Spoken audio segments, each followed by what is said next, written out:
And yes, hello again, it is I, the conspicuous Moo. And I trust you've all had a fabulous time in Shadowlands this week. I certainly have.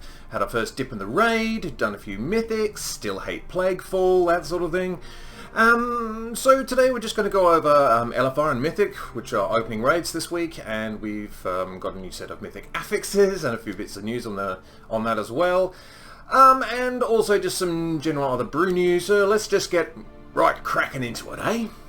So this week is the LFR and Mythic raid openings. Now if you're a Mythic raider, you're probably already way ahead of me when it comes to preparation and etc, and you know exactly what you're doing. For everybody else who wants to have a dip into LFR, it does start this week. It will be dropping 187 eye level gear. And it will be the Leeching Vault, so it's going to skip Shriekwing, and we're going to get 3 of the other bosses instead, just to kick us off. First up we've got Huntsman Altima, he's quite an interesting fight. He's a bit of a pet fan. He drops the Spell Weapon Tourniquet, which is a very, very nice belt that I didn't get. But yeah, from his loot table, that was the one that caught my attention. We also have the Hungering Destroyer, who, is hungry and destroys, so he's very well named. He doesn't have a great loot table for brewmasters in particular. The one I picked out is the Miasma Lacquered Jerkin. It doesn't sound very pleasant, but there's a little bit of haste, there's a lot of versatility on it as well, so probably very good as well. And then Lady Minerva Darkvein will close out LFR this week, and that's the lady that drops the Memory of Past Sins, which is technically a DPS trinket, but if you want to use it, I'm not going to stop you. So if you feel like tanking Huntsman Altima in particular, Margor is the first dog, and you probably want to swap when your stacks of Jagged Claws get too high. Now on our tanks that was 2 stacks and upwards, but you'll be working with slightly lower damage levels in LFR, so that's up to you and your co-tank. Tank Altima in the middle when Barghast arrives. Now Barghast is a pretty good one for brewmasters to be tanking because of the soul rip mechanic. So you tank him on the outside and you tank Altima in the middle, and then Hicutus is a real pain. Bring them together into the middle, move Hicutus occasionally because it will reduce damage upon you, but it will damage the raid every time he moves, so you can't just run him all over the place, you'll wipe the entire raid. Something to bear in mind. Hungering Destroyer, kind of a fun fight, not really for tanks, but for everyone else it is. Taunt swap, generally around 5 stacks of Growing Hunger. Now that is a leech ability, and we don't have an awful lot of hit points to start with, so just talk with the co-tank about when you want to taunt swap, and every time an overwhelm is cast on one of you, then you taunt swap to the other. Very simple. Lady Minerva Darkvein has a debuff on the tanks called Warped Desires. This is a dot, so it's not very brewmaster friendly. Taunt swap on 2 stacks usually. When you get the Change of Heart debuff, which will happen, you just need to, it'll be a big circle, it's difficult to miss. Just run away from the raid as far as possible. The further away everyone else is, the less damage they're going to take. It is a 300-yard range, so you can't really, outrange it at all, but you can use things like Transcendence or Chi Torpedo to get away quickly.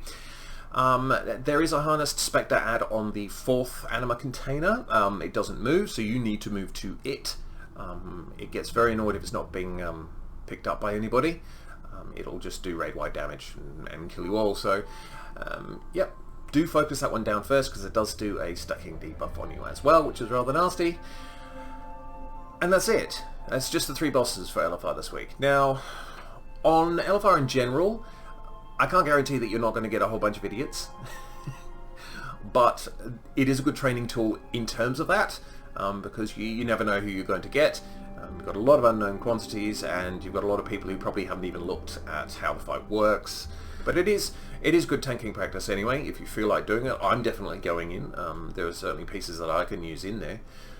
Even though the loot only drops once, you can still go into LFR and continue to tank the bosses until you're comfortable with them. So if you want to do that, then by all means, go for it.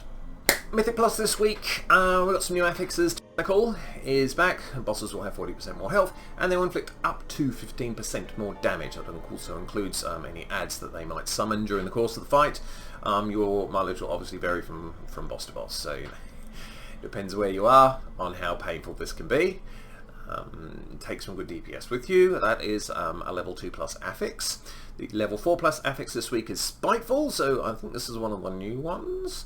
Any mobs that are killed will spawn a shade, and that shade will fixate. It will not be able to be taunted, but it will lose 8% of its health every second, so you can... And I think it's got... The health also scales with the key level, so usually people will kite, but you know, you can also leg sweep, you can Ring of Peace, you can paralyze. Any form of crowd control doesn't have to just be yours. Just to keep them away. If they get within melee range of other players, they're going to hurt them and probably kill them. So probably in the best interests. And Grievous is, unfortunately for your healer, it has been changed a little. It used to be below a certain health percentage, and it will keep ticking until it got above that. I think it was 90%. But now it's a set amount of health, like in a dot that just ticks down, and once it gets to there, it stops. It's still annoying, and your healer's still going to hate it, but yeah, that's for all the 7 pluses amongst you. In terms of how brewmasters are doing in general, this is the top 5 in Raid.io at the moment. You can see Andy's in there, Andy Berry. And these guys are, you know, doing 12s to 15s mythic keys, so absolutely doable if you are best of the best of the best.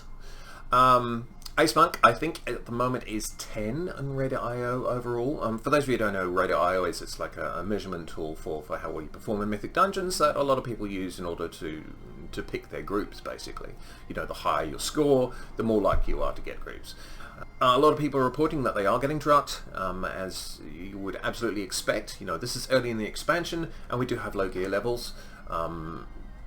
You know, you're not going to have as much agility, you're not going to have as much stagger. I mean, your armor doesn't really matter as much, but you know, you're going to have lower secondary stat levels as well, which is going to affect your celestial brews and everything else.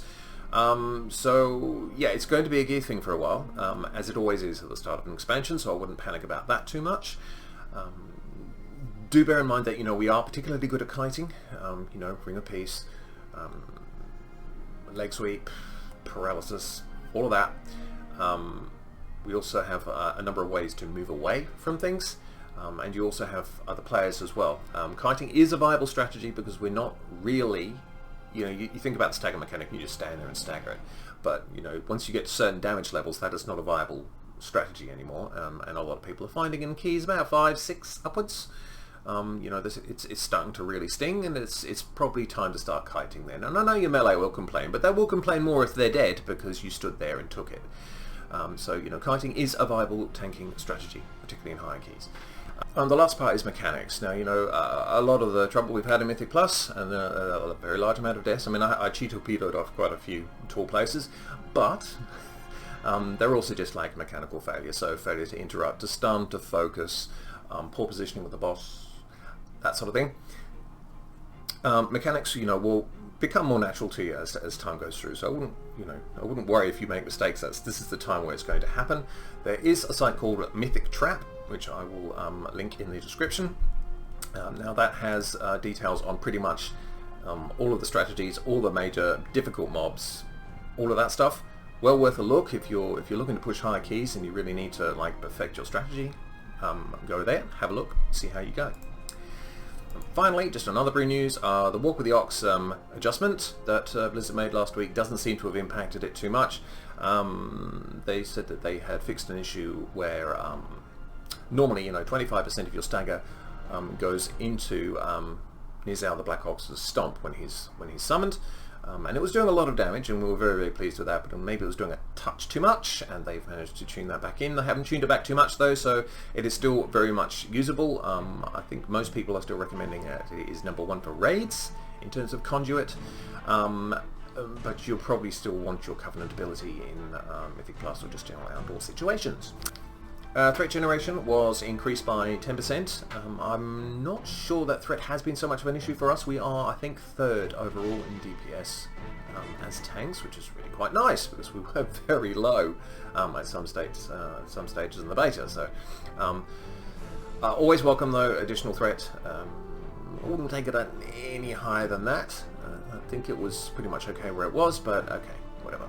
And finally, layers 7 and 8 of Torghast will open this week, and that means that if you clear the whole of Torghast you will be able to get 1140 Soul Ash, which is just shy of a rank 1 legendary, which I think is 1250. So that'll be available weekly from now on. And yes, that's it. Not much of an update. I very much enjoyed my first run in Castle Nathria. We did it on normal. We didn't get very far. We got a few bosses down though. I got a lingering numbness conduit and some anima. But you know, I'll be in next week, and you know, don't be too scared of LFR. I mean, there are going to be idiots in there, but you know, part of the tanking experience is learning to become immune to that kind of thing anyway. So I wouldn't worry about it too much, and I definitely wouldn't take it personally if people start abusing you because, oh my god, why didn't you tank it there? I have had more requests for just like tank 7 in general, so I think I'll work on that one as my next video. So I'll probably be coming along in a couple of days, but anyway, enjoy the coming week, should be great fun, and I will see you in the next one. I am the Conspicuous Moo, and a very good morning to you.